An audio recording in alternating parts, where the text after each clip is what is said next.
Hi students, myself Anirban Bashurai Chaudhuri, Lab Assistant, Department of Chemistry, JS College of Engineering. You are watching the lab video. The paper name is Chemistry 1 Lab.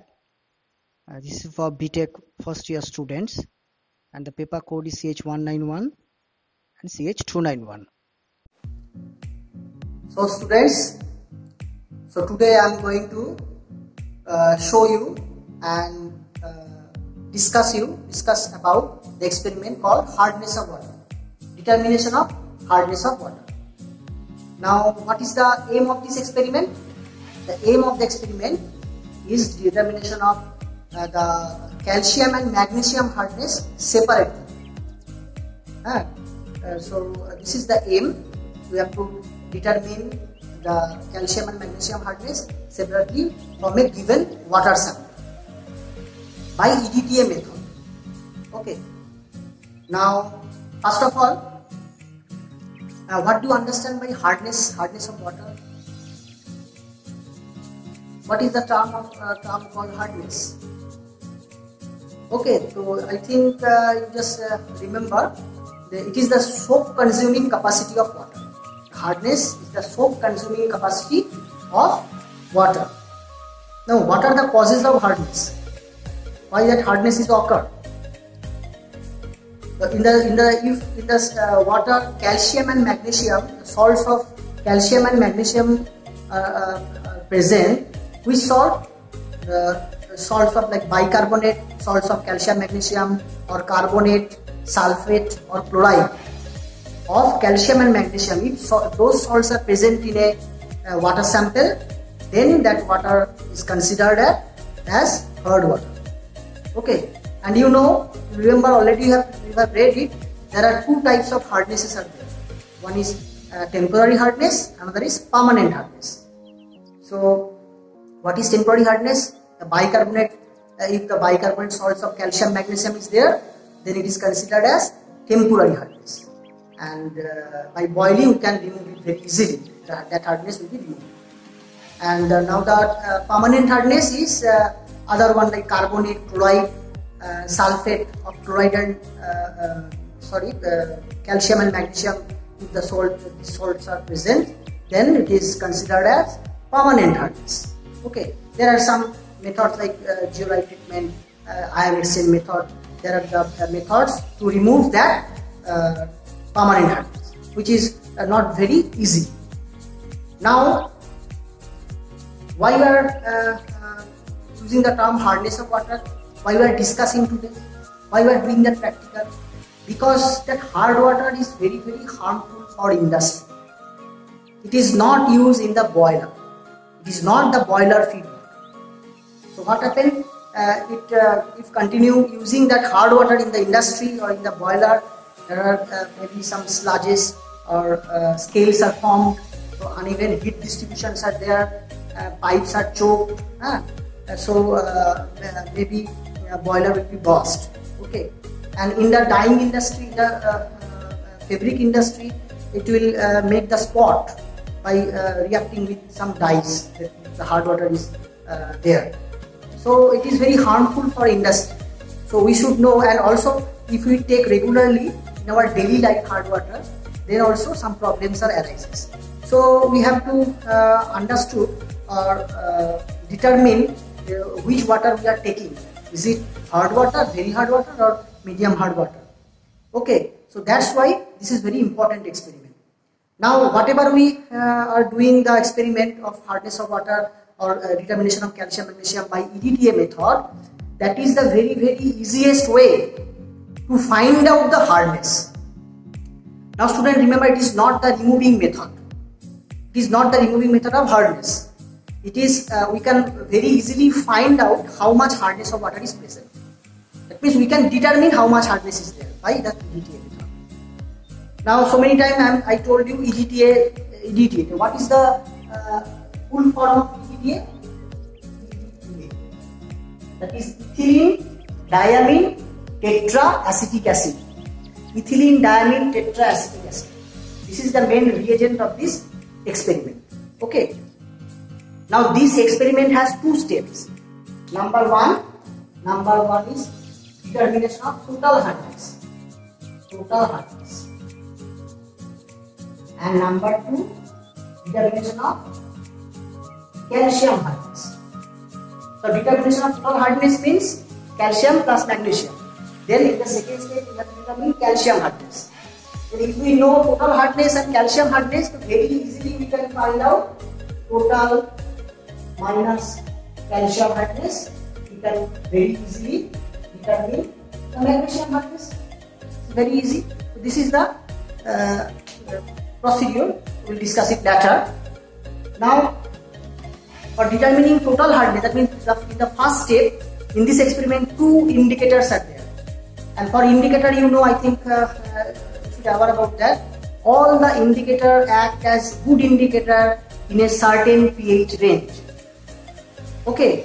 Now EBT. In the first step, we are using EBT. That is the metal indicator. Okay. What is the full form of EBT? Eriochrome black tea.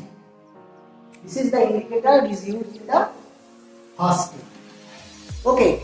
Now what is the pH range of this using that indicator or acting very good indicator? pH should be at pH 8. Okay. That means whenever we use EBT indicator, the pH of the solution should be remain at pH 10. Now how will do that?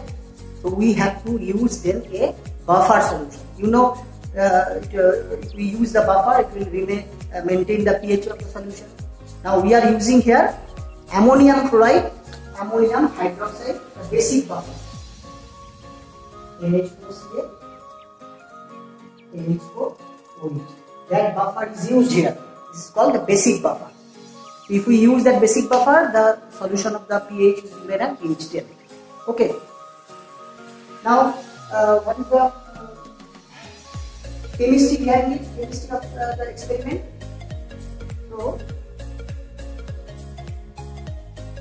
first of all, as I told, EBT is the main ingredient, and whenever we have to take the EBT into the burette, and we have to take the sample. For which sample we are determining how much hardness is there. Then we have to add the indicator into that sample of water in presence of that buffer solution also. Otherwise it will not act as indicator. Okay. Always remember this thing. Now what happened? The calcium and magnesium which is present in the sample of water, hard water, they will react with EBT first. So, and form Ca2 plus or Mg2 plus EBT complex. Okay, so first that calcium or magnesium EBT, magnesium ion which is present in the sample of water, they will react with EBT, eriochrome black tea indicator, and form a complex, unstable complex. This is a unstable complex. Okay, and the color of the solution turns to wine red or pinkish red. That means whenever we add the indicator in presence of buffer solution, the color of the solution turns to pinkish red or wine red. And the chemistry of the experiment is that calcium magnesium is bind up with EBT and form calcium EBT or magnesium EBT, a unstable complex. Okay. Then when the titration process is going on, we have to add the EDTA from the burette. When EDTA is added, then that calcium and magnesium ion is bind up with EDTA and form calcium EDTA or magnesium EDTA, a stable complex. This one is a stable complex. Okay. So now EBT, look, EBT is now free from the reaction. So if calcium and magnesium which is react with first EBT, which is an unstable complex, they will react now after adding to EBTA, calcium EBTA or magnesium EBTA complex will be formed. That means EBT is free from the reaction. Now the color of EBT is blue. So the color turns to wine red to blue. For that free EBT. Now that blue color is very good looking color. This is actually blue like kerosene. Now after end point, that's why the color changes like this, wine red or pinkish red to blue, blue like kerosene. You will find it. Okay, so this is the first step, determination of total hardness. Okay, now look, in this experiment, like EBT complex, calcium EBT or magnesium EBT complex, or calcium EBT and magnesium EBT complex, so many complexes are formed. Thus it is also called complexometric titration. It is also called complexometric titration. So this is the first step. Okay. Now what we have to do after doing that practical part, we have to note down that result in the table, and then if we do the calculation part, we can find out how much total hardness is there. Now in the second part, we have to find out or determine the calcium hardness. Now while we are determining the calcium hardness, so magnesium which is present may be present in the sample, that should be removed. How will remove that magnesium? We have to then use the sodium hydroxide solution. How much? What is the step? 3 molar sodium hydroxide solution. For second step. For second step, we are using 3 molar NaOH solution. Why? Because that NaOH is react with magnesium, and magnesium hydroxide will be precipitated out. So if we use NaOH into the solution, the magnesium which is present in the sample, they will react with NaOH and form magnesium hydroxide, that should be precipitated out. Okay, so if magnesium is removed from the solution, then we can very easily find out the calcium hardness only. Okay, for this 3 molar of NaOH is added for the second step. Now as is added 3 molar of NaOH, now the pH of the solution is not remain at pH 10 because it is rises up. It's very strong NaOH, so pH will be rises up to above 11. Now at that particular pH, EBT is not act as indicator because it is above 10. Okay, so which is a suitable indicator for this? Now for the second step, the indicator is Calcon. For the second step, we are using Calcon indicator. Clear? So in the second step, we have to use Calcon indicator. Why? The pH of the solution, the pH is above 11. That's why it is the suitable indicator for this pH. That's why we are using different indicator. So 2 indicators are used. Now the method is, or the chemistry of the experiment is exactly same. The calcium and magnesium which is present in the sample, they will react with first the calcon, and unstable complexes are formed, calcium with calcium and magnesium. Then whenever the titration process is going on, the calcium and magnesium bind up with EDTA, and calcon is free, and the color changes. That's why blue color is appear. So again the color changes pinkish red to blue. So in the second step, we have to add, after taking the sample, in the sample 3 molar of NaOH is have to add it, and then we have to add calcon indicator. And initially the color is pinkish red, then at the end point the color comes to blue. So this is the theoretical part of the experiment. So there is so many complexes are formed, that's why it is called complexometric titration. Okay. Now I am going to discuss about the apparatus, reagent, and the procedure part, and I will show you how you will actually do the experiment in the laboratory by yourself. Today I am showing you. Okay. The procedure is very simple. In the first step, we have to take 50 ml of tap water or sample of water by pipette. That means we have to pipette it out 50 ml of sample in a conical flask. Then we have to add 1 ml of buffer solution, ammonium chloride, ammonium hydroxide buffer. We have to add it. And then we have to add pinch drop of EBT, Eriochrome black tea indicator. initially the color turns to pinkish red or wine red. Then in the burette you have to fill the burette with 0.01 molar of EDTA. Here we are taking 0.01 molar. That much EDTA we are taking in the burette, and when titration is going on, at the end point we will find out the blue color, blue like kerosene. So wine red to blue color. This is appeared. This is the first step. Now in the second step, we have to take 25 ml of sample. That means we have to prepare out 25 ml of sample in a conical flask, and in the burette already EDTA is there. Then we have to add 3 molar NaOH solution, 12.5 ml of 3 molar of NaOH in the sample. Then you have to stir it and rest it for at least 3 to 5 minutes for precipitation of magnesium hydroxide. Then you have to add pinch drop of chalcone indicator, and we will see the pink color is appear, pinkish red is appear. Then again after titration at the end point you will see blue color. So again in the second step blue color is appear. So this is the procedure part. Now watch the video carefully and you see what happened in the laboratory. Okay students, now I am going to show you the practical part of hardness of water, how we will do the experiment properly in the laboratory.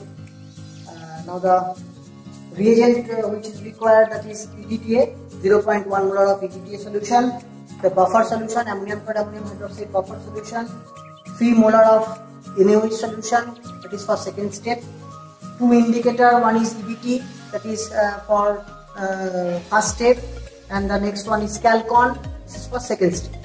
Okay. Now wash bottle, 1 pipette, 25 ml of pipette, 1 burette, called it hand, conical flask, wash conical flask, and the sample of water. Okay. Now, so first of all we have to fill up the burette with EDTA solution, 0.01 molar of. So already burette is filled, and again I will repeat that whatever I told previously, that all the apparatus should be rinsed properly, is already rinsed. So we just fill the burette with EDTA solution. So burette is already filled. Now we are taking, for first step determination of total hardness, we have to take 50 ml of tap water, 50 ml of tap water in a conical flask. So I am pipetting 50 ml.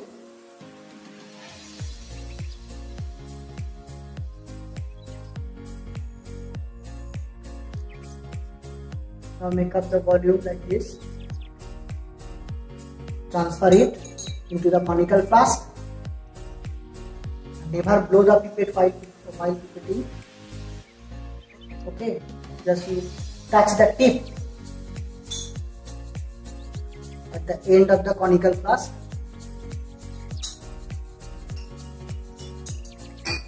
So one time, there is twice you have to take, because this is 25 ml pipette and we have to pipette out 50 ml.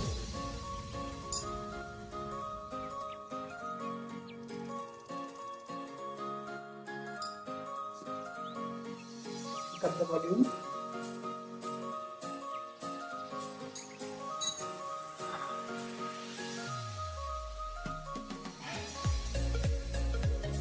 Okay, now next part, we have to add the buffer solution. Ammonium chloride, ammonium hydroxide buffer, 1 ml, so that we can use the indicator called EBT. So that is the buffer solution. We have to add 1 ml. So 1 ml buffer there. Then we have to take the indicator in the conical flask. Very little is required, very pinch drop of EBT is required. Don't give too much of indicator. Then it will be very difficult to understand the color change.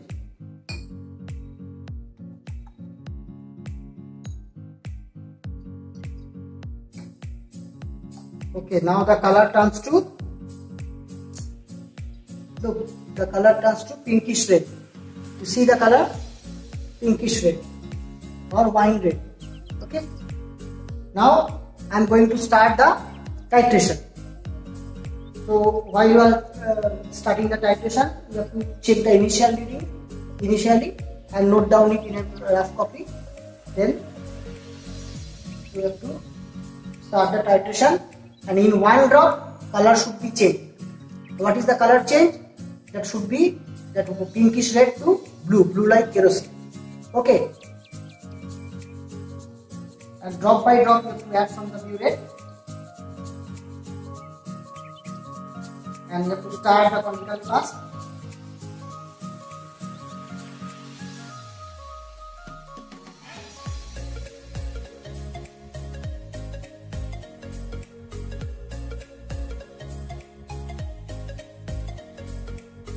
Now see, the color is start changing.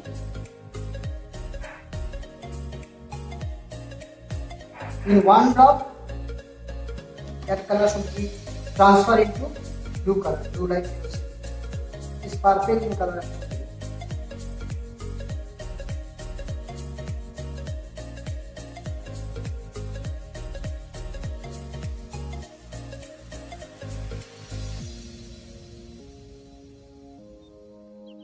Okay, now this is the color. Look, blue like kerosene. Okay, so you understand. Now you note down the final reading, and final minus initial you will get the consumed value. Now you have to repeat that experiment thrice. That means 3 observations you have to take for the first step. Okay, and note down in the table in your copy. Okay. Now for the second step you have to take 1 conical again.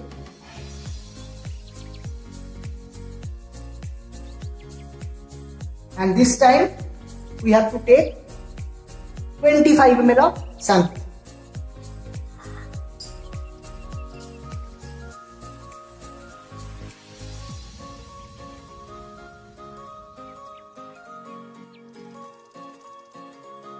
That means you have to prepare once.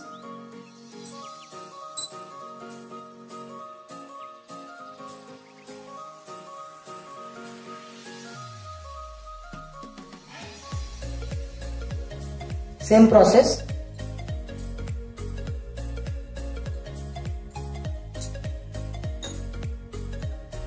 Now, in the theory part, I told you that you have to remove the magnesium from that solution. You are taking 25 ml of the sample. Then you have to, for removing that, you have to add 12.5 ml of 3 molar NaOH solution. And burette is already filled with 0.01 molar of EDTA solution. So by the test tube it is marked, in the test tube there is a mark, that is 12.5 ml is denoted, and this is 3 molar of NaOH.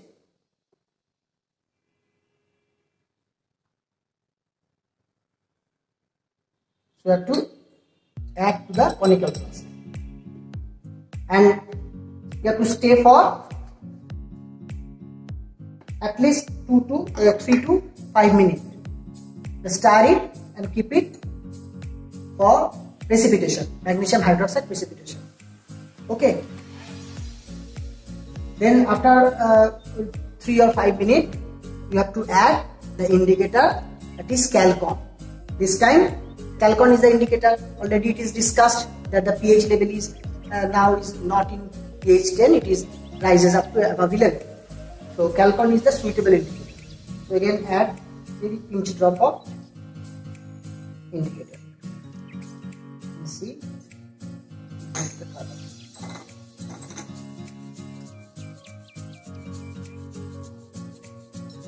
Again you start the titration and you check the initial reading. First of all, note down it and do the titration. At the end part you will see you get the blue color. Okay, and add drop by drop as you done previously.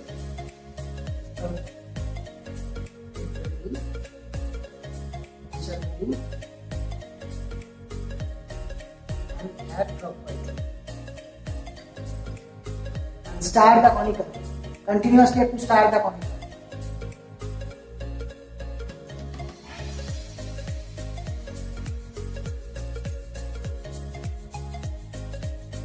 one drop color should be changed.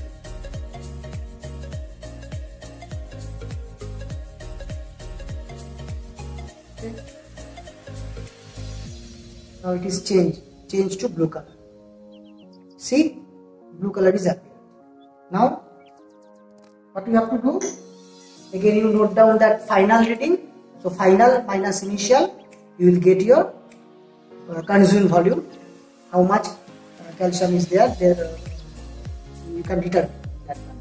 And you have to take 3 observation, that means you have to repeat that experiment twice. 3 observation you have to write down for the second step also. It is for calcium hardness. You complete the table and then calculation is done. Okay, so this is all about the practical part. Then we will discuss the result and calculation, and also how to determine the calcium and magnesium hardness separately. Okay students, now the last part, that is the result and calculation. So after doing the practical part of hardness of water, 2 steps, you have to fill up the table. So there is a table. I will show you one example. 3 observation, as I told you, have to take 3 observation, 1, 2, 3. Now the sample taken is 50 ml for first step, and initial and final reading is like 0. Initial reading 12.5 is coming, suppose is coming for final reading. So final minus initial will get the consumed volume of PDT, that is 12.5. Now the second observation, third observation is written here. Now the concordant, next one is concordant reading. So you know concordant reading is 2 consecutive reading, the same reading you have to put it there. So 12.5 ml is coming twice, so that should be the concordant reading. Okay. Now the last part that is written here, but you can determine after the calculation. Now the calculation is also very easy. Now if you write down in that manner, 1000 ml 1 molar of PGK solution equivalent to 100 gram of CaCO2. You know equivalent amount of acid is reacting equivalent amount of base. You familiar with that term. So we can write down in that manner. This is the equivalent sign. 1000 ml 1 molar PGK solution equivalent to 100 grams of CaCO2. Why 100? Because this is the molecular weight. You are taking molar. Okay. Molecular weight of calcium carbonate is 100. Okay. Now why calcium carbonate? Because not only for this experiment, all the experiment of water analysis should be determined in terms of calcium carbonate first. Then we have to convert if we want to convert it. Because for the ease of calculation, the molecular weight is 100. For that, in terms of calcium carbonate, we have to determine. Okay. Then the normal unitary method, 1000 ml, we are taking 0.01 molar of PDTA. The strength of PDTA is I told you, 0.01 molar of PDTA. How much? And then your bullet reading, the concordant reading, 12.5 ml. So 12.5 ml, that much is normal. How much? The calculation is there. So after calculation, you will see 12.5 milligram of you have to convert the gram into milligram by multiplying with 1000. So very simple calculation. If you do by yourself, you can understand that. Okay, all are modified, only this thing is there. 12.5 milligram of CaCO2. Okay. Now for this calculation, this is the result. 12.5 milligram of CaCO2. Now this 12.5 milligram of CaCO2 is coming for how much of water? How much we are preparing? 50 ml, isn't it? So we can write down 50 ml of water sample contains 12.5 milligram of calcium carbonate. Okay. Now normal unitary method in 1000 ml, how much? So after calculation, we will find out 250 milligram of calcium carbonate is present in the sample of 50 ml of the sample. This is the actual result. Hence, the total hardness of water is 250 milligram per liter, because we are calculating 1000 ml how much. So that much milligram per liter or ppm, parts per million, 250 ppm. So that you should incorporate in the last column of your table. Understood? This is the first step, that is the total hardness. Now, while we are determining the calcium hardness, that readings will be different. Main difference is here we are taking instead of 50 ml, we are taking 25 ml. Okay, and maybe that reading will be differ. So whenever you do the practical, you can understand. Suppose it is coming say coming 6. Okay, so in 6 is coming. So maybe this is different. I will show you that column. It's coming say 6, 1. So that one is 6. So by what we need, we have to again same calculation. We have to do 1000 into 1 by 200 grams CaCO3, and now this should be changed. Now it is 6.0. This is for example. Now you have to put whatever you want. This much how much? So maybe it will be differ. Okay, it will be differ. It should be say 6.0 because this is 6. Okay, so 6 milligram of calcium carbonate is coming. Now this 6 milligram of calcium carbonate for second step, that is for determining calcium hardness, we are not taking 50 ml. We are taking 25 ml. So only difference is there, 25 ml. So here also 25 ml, 6. It is coming 240. So 240 milligram calcium carbonate is present for determining the calcium. Now total minus 250 minus 240, say 10 ppm is for magnesium. Okay, so separately we can find out the calcium hardness, say 240 ppm, 240 ppm, and for magnesium, total minus calcium, 10 ppm is coming, that is the magnesium hardness. So you put it. Okay, so this is the practical part, calculation part. It's very easy. Now you can determine separately and find out how much calcium hardness is there and how much magnesium hardness is there in the sample. Okay, students, I think everybody understood that it is a lengthy because it has 2 steps, but it's very easy one. Okay, so see you in the next class.